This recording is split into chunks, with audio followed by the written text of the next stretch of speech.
Hi guys, welcome back to my channel. My name is Haley and today I have a special guest with me. Hello. This is my mom and we were just talking and we realized it's been literal years since we've done a sit-down video together. Not years since we've seen each other, because we see each other all the time. And she's been in vlogs since then. But like a sit-down video like this, it's been a while, and if you have watched my channel for a while, you probably have seen some of the videos me and her have done, including one that is still up that is just very cringy. Very cringy. But here we are, all these years later. And in today's video, I am going to be interviewing my mom of what it has been like to have a child with a chronic illness and specifically mitochondrial disease in my case. So I have a whole page of questions. Uh-oh. We'll start off easy. Okay. So for the new viewers watching this, and maybe even people who have been watching for a while, just go ahead and, tell us your name, a little bit about yourself. You don't have to get too personal, but... Well, my name is Carrie, and I'm Haley's mom, and she is the second of 4 of my children, and... I'm not yawning, I'm sorry. Apparently I'm boring her. It's okay, I'm used to it. And let's see, I have a grand dog, which is Willow, which you've seen, and another dog that's out there staring at us, being mad because he's outside right now. And yeah, I don't know what else you want me to say. I mean, are you married? Oh yeah, I'm married. I'm married to her dad. I've been married to him for almost 24 years now, and happily. Well, I would hope so. Yeah. So that's a little bit about yourself? That's a little bit about myself. Okay, we're gonna kind of kick it off with a banger of a question.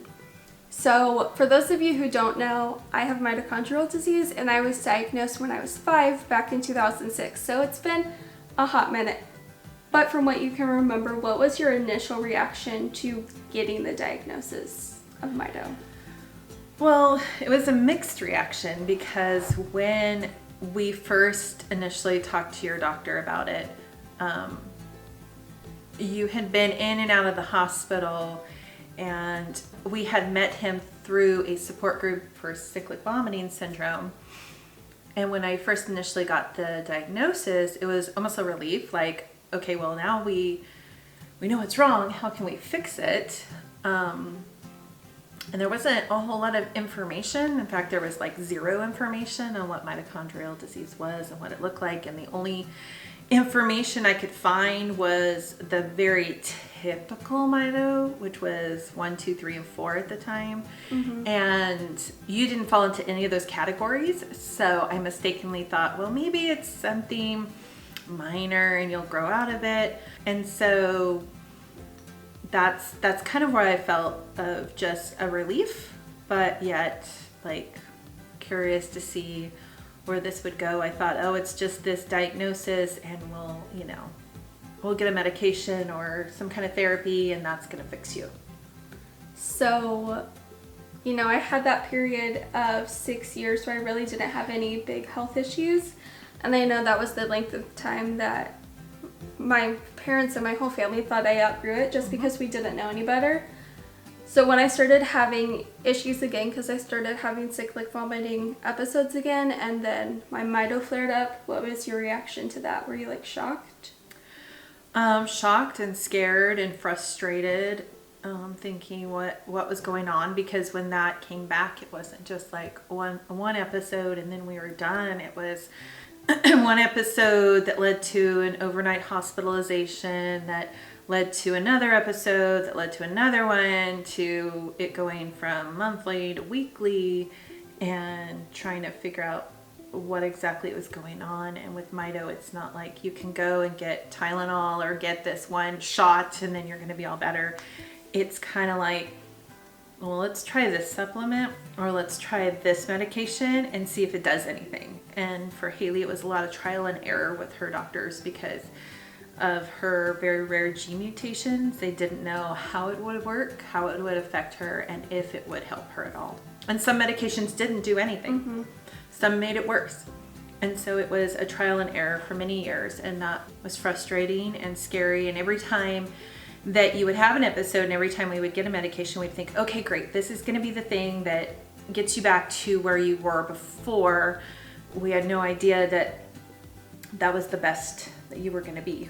Kind of piggybacking off of that, were you ever in, and I know you've, because I've had these moments too, of moments of denial, but have you ever been like in full denial at any point?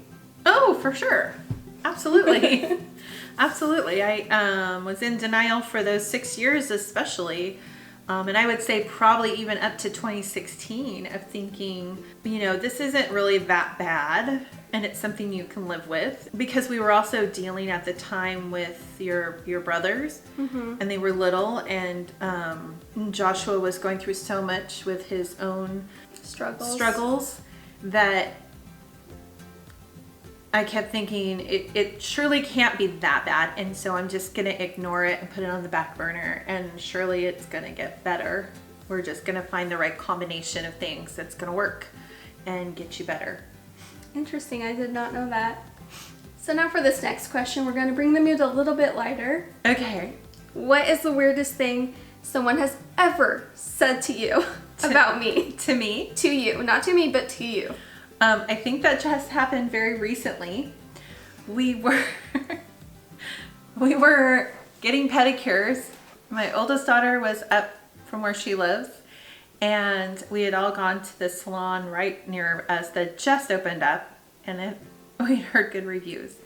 And we were sitting there, and first of all, they're like asking me like what she wants, and I'm like, well, you can ask her. She's an adult, and even if she wasn't, she has her own mind and body. You'll see why I'm trying not to break out laughing. Because she goes in her wheelchair, but then she can get out because she can walk short distances, and she gets out and gets in the chair. And they're asking me everything instead of her. So that first like annoyed me. I was like, well, ask her. And they just kind of look at me weird. And then they go, well, what's wrong with her legs?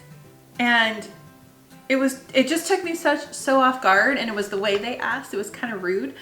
I said, well, she has a genetic condition and she can walk short distances. She's fine. And I just kind of left it at that. And then the lady looks at me and she goes, well, it's a good thing she's so pretty. Yeah. We were trying really hard not to break out laughing because that's just our reaction to this kind of stuff. Because it's so ridiculous and so outlandish. It's like, I don't take offense to it because I realize that even if they meant it to be rude, I don't care. Yeah. Like, it doesn't bother me. It's like, whatever. That's their problem. And I know that sounds like a first world problem. Oh, we were getting a pedicure. But it's just another one of those instances where people just say weird stuff and feel they have the right to say weird stuff because she's in a wheelchair. Yeah. There has been like a time or two where I've literally pushed someone off my wheelchair and then I get yelled at over that. Yeah. But anyways, it's just par for the course. It is. And we've just learned to make jokes about it because that's all you can do. So kind of similar to that, besides like the nail salon thing, has there ever been an instance where you were offended? I wouldn't say offended. It just always strikes me as funny. One, because I have a really weird sense of humor, and we always say you have to laugh to keep from crying. Mm-hmm. Because if you take everything seriously, it's gonna drive you crazy. You know, people will say rude things or weird things. We had a guy when we were in Europe, in London. Oh, I told this story about the breathe in and breathe out. Yeah, I was waiting for her outside of this wheelchair accessible bathroom in this train station, and she went in, and here comes this guy out of nowhere who I think he was a custodian or something, and he was very, very kind. He really, really was. I want to say I did not feel intimidated by him. I did not feel scared from him, but he felt it upon himself to come up to me while I'm waiting for my daughter outside the bathroom when there's no one else around and say, have you ever heard about yoga? You know, it heals a lot of things. And if you just breathe in one nostril and breathe out the other nostril, she can be healed. Okay? I really do appreciate those loving, very heartfelt thoughts, but please don't come up to me when it's just me and my daughter in the back of a train station. There's some situations where it's just read the room. Seems like you're being a creep. I just thought of a situation though, which was really funny. What? We were in Rome, and this like guy in military uniform, he's speaking Italian. I don't speak Italian. We don't I speak don't anything, either. and these guys have guns. He has a Like AK-47, and he's standing right outside the Vatican. And there's several of them because they're all guards there. Yeah, and then he like motions to me. I thought I was in trouble because I thought I was in trouble for filming him or something. Because he looked very like angry. Yeah. He looked very angry, and I was like, uh-oh, and so we go walk over there, and then he's like, okay. And then we took a picture. We have that picture. You should insert it. I'll put the picture on the screen. And it was just the funniest, most random thing ever. And very sweet. It was really, really sweet. We thanked him, and I'm sure he didn't understand a lick of what we were saying because we didn't understand what he was saying. Yeah, but that one was like a very pure interaction. Yeah, that was very funny. But I forgot about that till just now. Yeah, there's many, many stories. Yes. So I just want to make this question clear for anyone watching this, because I know you already know this. This question is not the blame game at all. I'm just genuinely curious. Has there been, or is there a moment in the past 22 years of the chronic illness journey with me that if you were to go through it again, like, is there something you would do different? And is there like any advice from what you've learned you would give someone? It's like another parent. Well, those are like two different questions. Sorry. So, is there anything I would do differently? Mm-hmm. I would advocate from the very beginning and believe my gut. You as a mom know if there's something wrong with your child or caretaker. If you know something's wrong and you can't put your finger on it, and everybody is telling you your child is fine, and you're like, no, they're not fine. There's something wrong, especially in 2016. Mm-hmm. I would have really pushed more because there was different things that I saw. Because she has this look on her face when she's going into an episode. I cannot explain it, but it's kind of like when you see your kid across the room when they have a fever and they have fever eyes, and you just know. You don't even have to touch them. You just know they have a fever. It's the same thing with her face and having an episode. And I just wish I would have been more willing to listen to myself and be more of an advocate. And I think that that's what I would tell parents as well, is that because this is most often misdiagnosed and diagnosed sometimes way later in life when a lot of damage has already occurred. And I think that as a parent, you just know in your gut something isn't quite right, and you want to listen to that, and you want to keep on pursuing and trying to find that doctor or that nurse or that hospital that will listen to you. And doing research doesn't make you a crazy parent. It doesn't make you an overprotective parent. It just makes you somebody who loves your kid, who wants to know what's wrong with them and wants to do something for them. So that's what I would say. That's a good answer. So, and you don't have to go too into this, just like answer what you're comfortable with. Okay. So we know I have Mito and it's genetic, so does that mean you have Mito? And if so, does it affect you at all? I do indeed have Mito. It does not affect me the way that it affects Haley. And some of mine are just gene mutations that I passed on, and some of the things affect me. How it affects me is like my tendons and ligaments tend to be very, very tight. And I have ruptured both of my Achilles tendons. Right now I'm dealing with pain of plantar fasciitis, and I've torn my meniscus, which may or may not be due to an old injury. It might just be part of it. I tend to be more fatigued. I've always been like running and stuff like that slower than my peers. My mom would talk about when I was a baby how I just missed my milestones by a little bit, and that's kind of what Haley... I didn't know that. Yeah. She would call me a floppy baby, like I just, seemed to be really like, didn't like hold myself up or hold my head up. I was very, very sickly as a child. They took all kinds of blood. I remember sitting there when I was 6 and them taking vial after vial of blood and them not being able to find out what was wrong exactly. So it affects me in a lot of different ways. Some I'm not comfortable sharing in a public forum, but know that it does affect me.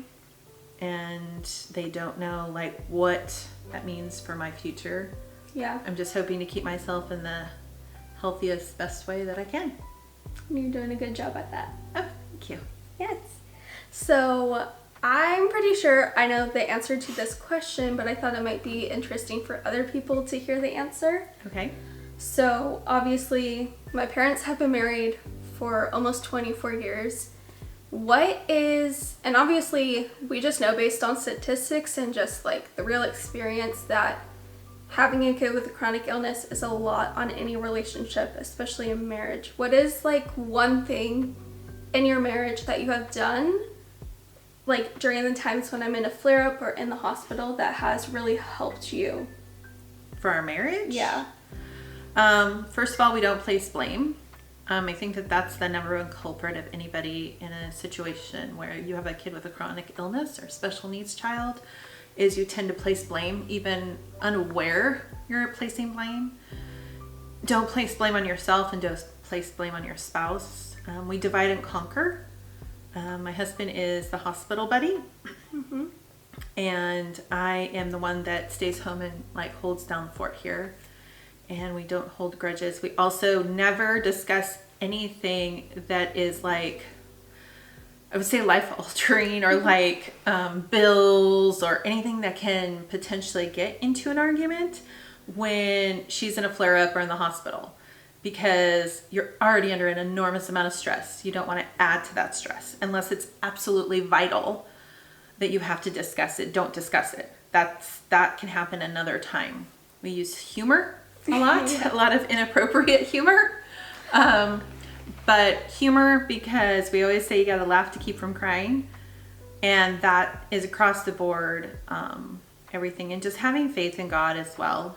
I think that's the number one thing. It's just having faith in God and knowing that no matter what, that's who we're gonna put our trust in, is the Lord, and not depending on, I mean, we do depend on each other, but depending on anything outside of that. All good answers. Thank you. Did I get the right answer? Yeah. Okay, good. Because I knew you were going to say about the blame game, because that's also something my parents kind of like passed on to me, because they just showed that example for as long as I can remember, to where I don't really place the blame game. Like, I'm never like, it's one of your fault I got an infection. Like, no, it's more like it's all of our fault, because it could have been any of us. Right. We don't. Yeah. You know it's usually my fault. Oh my gosh, no, it's not. If anything, it's my fault. It's Indy's fault. It is Indy's fault. That's our other dog. So, to kind of end off this video, we'll end it on a bit of a light note. Okay. What is one thing that you're really proud of as a mom with someone with a chronic illness that you've done or said or anything like that? Oh, I'm just really proud of you in general. Aww. Thank you. I think that you are an outstanding person, and you really advocate for people. You also share your story, and even the hard days you share. And I think that that's not easy for someone to do. And I think that, that's what I'm proud of. And that we always go out there together and we try to conquer the world and try to share. So that's what I'm most proud of. Aw, thank you. You can't tell I don't like to be complimented like that. So thank you, I appreciate it. You're welcome. Thank you for being in my video. Thank you for having me in your video. She's been wanting me to do this for a while, and I keep going, I don't want to, I'm not ready. And we were ready today. I was ready today, even did my hair. You so did. You look cute today. Oh, thank you. So do you. Oh, thank you. All right. Thanks, guys, for watching this video, and I will see you all in my next one. Bye. Bye.